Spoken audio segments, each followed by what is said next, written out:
Hoy vamos a ver reacciones adversas a medicamentos o RAM y el miércoles uso racional de fármacos.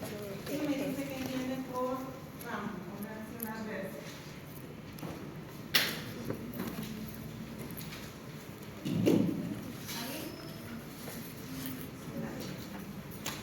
Según la OMS, es toda respuesta al fármaco que es nociva y no intencional. Cuando nosotros administramos un fármaco, el objetivo es obtener el efecto terapéutico. Pero, así como obtenemos el efecto terapéutico, obtenemos otros efectos, ¿no? Efectos adversos, efectos secundarios. ¿Qué ocurre a la dosis terapéutica? Porque si administramos una dosis superior a la terapéutica, ya estamos hablando de dosis terapéutica. Entonces, esta es una de las definiciones de reacción adversa. Existen diferentes factores que van a influir para que el paciente presente o no una reacción adversa. Entre esos factores, algunos dependen del paciente, otros que dependen del fármaco y otros por el mal uso de los fármacos. Los que dependen del paciente pueden ser la edad, que más adelante explicamos por qué, sobre todo en pacientes ancianos. Así como la piel envejece y se empieza a arrugar, como lo pasa con todos, y se va alterando todo, la absorción, la distribución, el metabolismo. En relación al sexo no hay mucha diferencia, pero se piensa que hay más reacciones en el sexo femenino que en el masculino. Y hay distintas situaciones fisiológicas, como por ejemplo, que podría ser una situación fisiológica que altere que hace que se presenten con más frecuencia en las reacciones adversas. ¿Qué piensan? ¿Una situación fisiológica? ¿Lo que es normal?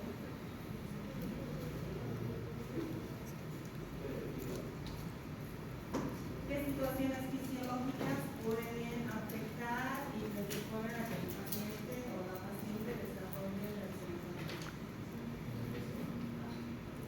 adversas? Fisiológica, el embarazo, por ejemplo, ¿no? Es un estado fisiológico, es algo normal que todas las mujeres que desean y se embarazan. O patológicos, aquí sí que hay un montón, ¿no? Insuficiencia renal, insuficiencia hepática, diabetes y varias patologías que van a hacer que aparezcan con mayor frecuencia las reacciones adversas. Características genéticas, hay pacientes que nacen con déficit de algunas enzimas, por ejemplo, y esto predispone a que desarrollen efectos adversos. Por ejemplo, hay algunos pacientes que tienen déficit de la glucosa 6-fosfatidrogenasa y ellos tienen mayor predisposición a desarrollar anemia hemolítica. Y pacientes alérgicos a los medicamentos. Cuando ustedes van al hospital, tenemos unas historias clínicas y si el paciente sabe que es alérgico a algún medicamento, dice, bueno, cuando ingresa soy alérgico al paracetamol. Es ahí grande, se le pone alérgico al paracetamol. No podemos administrar un medicamento que el paciente ya sabe que es alérgico, pero muchas veces no saben, ¿no? La mayor parte de los pacientes no saben lo que tienen alergia y alergia. Los que dependen del fármaco, propiedades farmacogenéticas. Y aquí entra lo que es ADME o LADME, ¿no? Absorción, liberación, absorción, distribución, metabolismo y excreción. Los efectos tóxicos que tienen los medicamentos. Si usamos, por ejemplo, un paciente hipertenso, un IECA, que es un inhibidor de la enzima convertidora de angiotensina, como el mionapril, uno de los efectos adversos que presenta el paciente es tos o antidiurético. Entonces, si el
del tratamiento. Si utilizo un antibiótico es un tiempo definido, ¿no? 3 días, 5 días, 7, 10, dependiendo de la patología. Si me excedo en el tiempo, voy a producir igual reacciones adversas. ¿Cuáles son los posibles efectos de un fármaco? El primero es el efecto farmacológico, el efecto deseado. Como si administro un anticoagulante, el efecto farmacológico es este, ¿no? Anticoagulante. Pero así también pueden haber efectos por sobredosis cuando le doy una dosis superior a la que necesita el paciente. Puede haber reacciones adversas, efectos secundarios, reacciones alérgicas y efectos colaterales. La sobredosificación es cuando doy una dosis mayor a la normal. Puede ser absoluta cuando hay un exceso de dosis y relativa puede ser cuando la dosis es correcta pero el paciente es hipersensible al medicamento. Ejemplos: pacientes hipotiroideos, recién nacidos.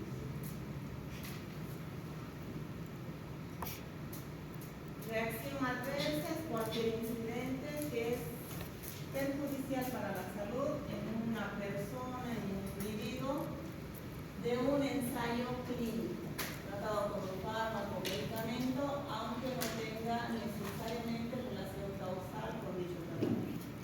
Eso es lo que se produce en los ensayos clínicos. Efecto colateral es un efecto que forma parte de la propia acción farmacológica del medicamento y suele manifestarse en otro órgano o sistema. Como cuando utilizo para el tratamiento del asma los agonistas beta-2 adrenérgicos de acción corta como el salbutamol, como existen receptores también a nivel del corazón, producen taquicardia. Entonces ese sería un efecto colateral. O si utilizo antidepresivos tricíclicos o anticolinérgicos, se produce, con los anticolinérgicos se queda de boca, se queda de mucosa. Y en ocasiones también, yo viendo el efecto adverso, utilizo el medicamento.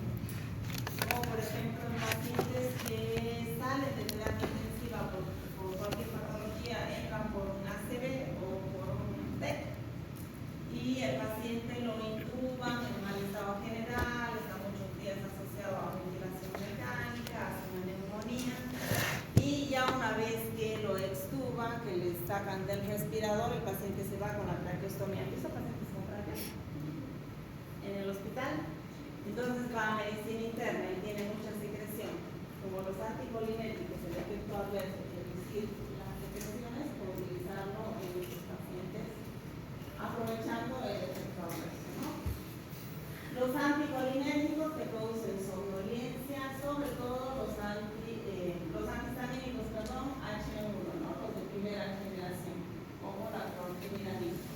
Ya los de segunda y tercera generación no producen este efecto adverso. O la ginecomastia, que es producida por los neuroleptinos. El efecto secundario es el efecto que se produce, pero este no es por la acción farmacológica principal, sino como consecuencia del efecto buscado. Ejemplo: si tengo un paciente que entra por insuficiencia cardíaca, ¿qué signos tiene o qué síntomas tiene un paciente con insuficiencia cardíaca? Agitación, disnea, ingurgitación yugular. Los físicos, ¿cómo están? Edematizados. Entonces tiene sobrecarga de volumen. ¿Y qué le doy yo para tratar? Un diurético, para que el paciente orine más y elimine todo ese exceso de líquido. Pero este efecto secundario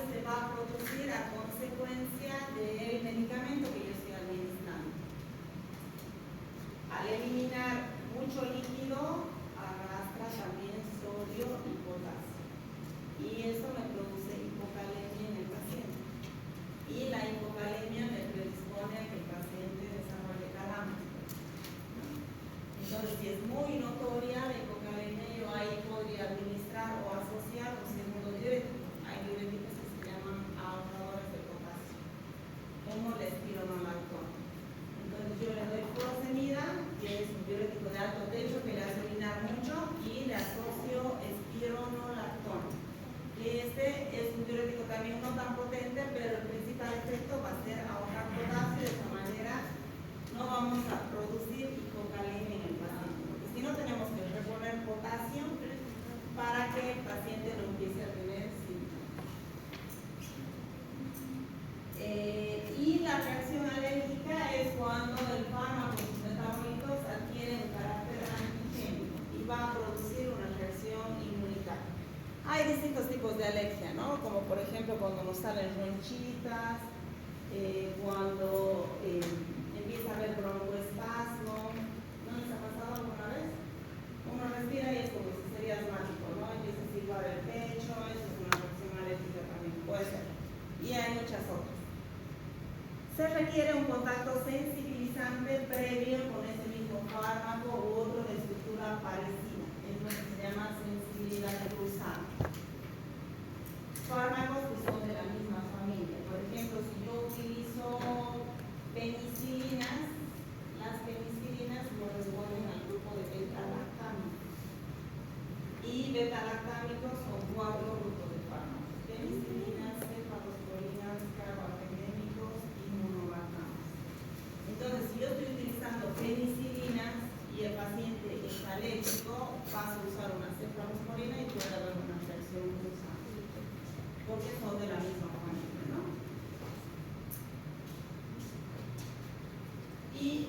O un contacto desencadenante que va a producir una reacción antígeno-anticuerpo.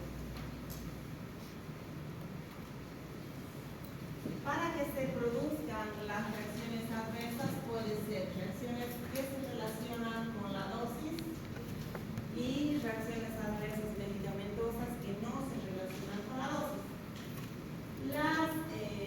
Las primeras generalmente son predecibles y evitables. Pueden deberse a modificaciones en la farmacocinética o pueden deberse a enfermedades hepáticas, renales o cardíacas, que van a influir en la absorción, en la distribución, en el metabolismo o la expresión de los fármacos, o también pueden influir en la sensibilidad a los receptores. Si hablamos de receptores, estamos hablando del fármaco cinético dinámico, ¿no? Alteraciones electrolíticas, modificaciones de respuestas reflejas comunicadas. Y el otro grupo son las que no se relacionan con la dosis y estas se deben generalmente a mecanismos inmunológicos, reacciones de hipersensibilidad o mecanismos idiosincráticos por factores genéticos, ¿no? Lo que les explicaba, si el paciente tiene déficit de enzima, entraría en este grupo de no relacionado con la dosis. Otra clasificación es según la gravedad. Se clasifican en leve, moderada, grave y letal. Letal es obviamente el nombre lo dice, que produce muerte del paciente. Grave es cuando amenaza la vida del paciente y generalmente requiere hospitalización. Ejemplo, un tromboembolismo pulmonar, un shock anafiláctico. Puede ser que el paciente no sabía que era alérgico a algún medicamento, le administra y hace un shock, ¿no? Entonces el paciente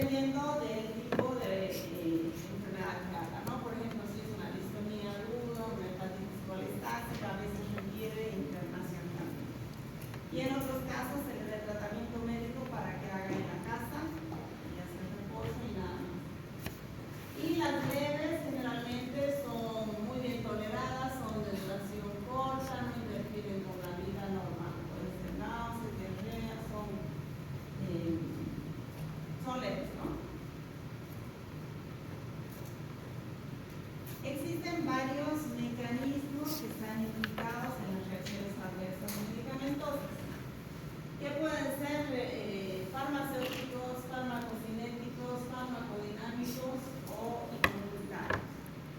Dentro de los farmacéuticos se relacionan con la cantidad del fármaco y la velocidad de absorción. Si yo utilizo un fármaco en la dosis máxima tolerada por el paciente, obviamente se van a presentar con mayor frecuencia efectos adversos. Por ejemplo, les decía el ejemplo del IECA, ¿no? Del enalapril. La dosis del enalapril es 10 cada 12, pero puedo utilizar hasta 20 cada 12. Y si utilizo la dosis máxima, obviamente el paciente va a presentar más efectos adversos. Fármacos cinéticos relacionados con el curso temporal del fármaco en el organismo. Es una alteración en la absorción, distribución, en el metabolismo o en la excreción. Farmacodinámicos se relacionan con el aumento o disminución de la sensibilidad del fármaco en el órgano o en el tejido que está actuando. Y los inmunitarios están relacionados con el mecanismo metabólico, y el metabolismo de los fármacos, el cual puede generar moléculas inmunológicamente reactivas, ¿no? Este en el caso de las alergias.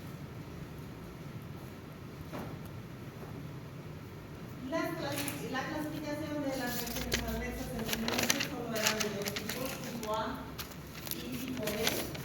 Las tipo A son reacciones debidas a un efecto exagerado, pero que nosotros esperamos y que nosotros conocemos de la acción farmacológica del fármaco que se administra en dosis terapéuticas. Como por ejemplo, si tengo un paciente diabético y utilizo antidiabéticos orales y el paciente por ahí no come, puede tener una hipoglucemia, porque el efecto farmacológico que yo quiero obtener es hipoglucemia, ¿no? Que disminuya los niveles de azúcar. Pero si el paciente no ha comido o tiene una falla renal, ya puedo producir un efecto adverso o una reacción adversa a medicamentos. O la somnolencia por benzodiazepinas. Si el paciente no puede dormir, le administro una benzodiazepina. Pero si se toma 2 o 3 benzodiazepinas, la somnolencia va a tener una duración mucho mayor. O hemorragias por anticoagulantes orales.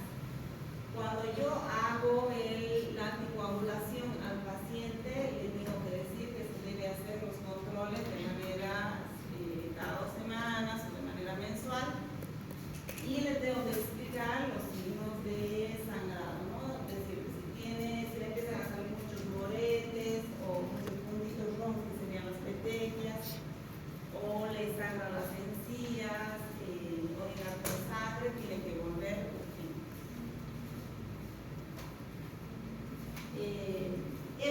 Las de tipo A producen el mayor porcentaje de todas las reacciones adversas, tienen alta morbilidad pero baja mortalidad, no son tan graves, ¿no?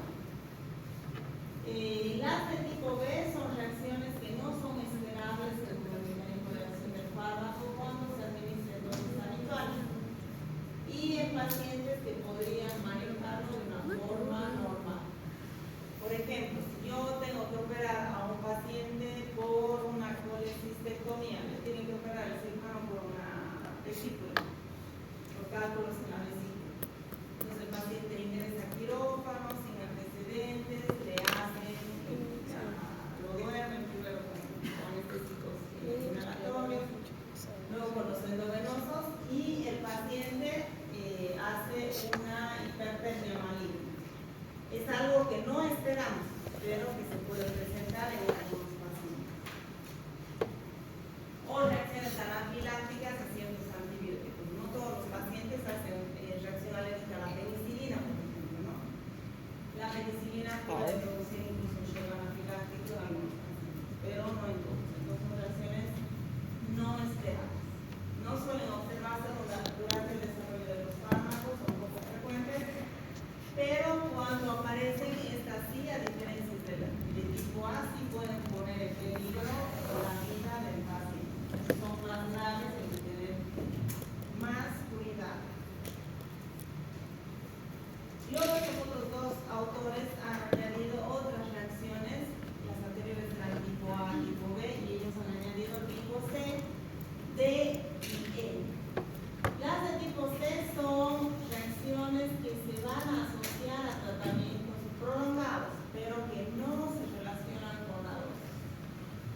Pueden ser idiosincráticas también, ejemplo, alergias, parecidas farmacogenéticas como osteonecrosis por glifosfonato. En pacientes que tienen osteopenia o osteoporosis, el tratamiento son los glifosfonatos, ¿no? Como alendronato, ácido zoledrónico, y como efecto adverso puede producir necrosis de la mandíbula, por ejemplo, que es una reacción no esperada. Pero si yo utilizo mucho tiempo los glifosfonatos, entonces puedo predisponer a que el paciente desarrolle esta patología. Las de tipo D son reacciones diferidas en el tiempo y puede ser carcinogénesis y teratogénesis. Ejemplo del carcinogénico, ¿saben alguno? Medicamentos que pueden predisponer a que el paciente desarrolle otro tipo de cáncer. A veces cuando el paciente viene por una leucemia, un linfoma, y yo lo hago tratamiento con citostáticos, puede desarrollar un tumor en un órgano sólido, como en el riñón, en el hígado, ¿no? Y la teratogénesis, cuando administramos a la mamá que está embarazada algún medicamento como la talidomida, que les decía la anterior vez, y los bebecitos nacían con focomelias, o el dietilestilbestrol, que en algún tiempo también se administraban a las mamás y producían, eran teratogénicos, ¿no? En pacientes hipertensas, que lo más frecuente que se administra a los hipertensas es losartán, que es número 2, o enalapril. Casi todos los hipertensos reciben eso. Pero si la mujer se embaraza, esos dos medicamentos están contraindicados en el embarazo porque son carcinogénicos. Entonces yo tengo que suspenderlos y cambiar de antihipertensivo. Y las reacciones tipo E son reacciones que se producen cuando cesa el tratamiento. Quiere decir un efecto de rebote. Como por ejemplo, si tengo un paciente con insomnio, un paciente que no puede dormir, le doy las benzodiazepinas y le retiro las benzodiazepinas y el paciente no duerme más, ¿no? Necesita sí o sí un medicamento para dormir. O en el caso de la hipertensión arterial, les decía en alguna de las clases que está contraindicado el nifedipino sublingual, que se administraba mucho, porque producía un efecto de rebote. Bajaba la presión un poquito y después subía y de golpe, ¿no? Entonces ahí me puede desencadenar una serie de hemorragias, una patología muy, muy grave. Y también se pueden presentar otras reacciones adversas que ya no se relacionan con el principio farmacológico, sino con el excipiente, impurezas, contaminantes. Ejemplo, la diarrea que se produce por lactosa en pacientes con déficit de lactasa. Puede haber, son menos frecuentes y uno a veces tarda en determinar que ha sido al excipiente porque no se sabe, ¿no? En cuanto a los factores de riesgo, les decía que estaba la edad en la primera diapositiva, y aquí vamos a ver lo que pasa en los ancianos y en los bebés, que son los extremos de la vida, y en los ancianos porque ya los órganos no funcionan de manera adecuada, no se produce una buena absorción, distribución, metabolismo y expresión de los fármacos, que va a ser lo que va a alterar y va a producir que el paciente tenga con mayor frecuencia efectos adversos. Mientras que en el niño es por maduración insuficiente, el bebé no nace con los órganos totalmente maduros. Entonces, por eso es que en los bebés los medicamentos se dan según hilo peso. No son dosis estándar como es en el adulto. En el adulto, si yo quiero utilizar amoxicilina, es 1 gramo cada 8 horas. Pero en el bebé es 50 miligramos kilo peso. Y esa dosis total, Creo que ya son. pero este y este. ¿Cómo se produce migraña por el etanol? Migraña postmenstruación y cafeína. Porque ni el hígado ni los riñones que se eliminan. esto también es lo que me distrae. En relación al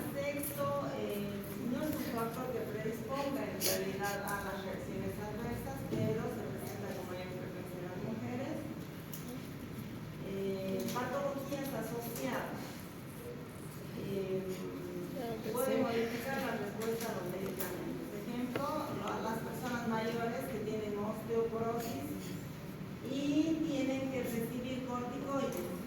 Los corticoides presentan como efecto adverso osteoporosis. Entonces, si el paciente es viejito y recibe corticoides, va a desarrollar con mayor rapidez la osteoporosis, ¿no? Se suma a lo que es la edad. Y la polimedicación y polifarmacia significa que yo uso varios fármacos en un solo paciente. Entonces, si utilizo varios fármacos, estos pueden tener interacciones entre sí y predisponer a efectos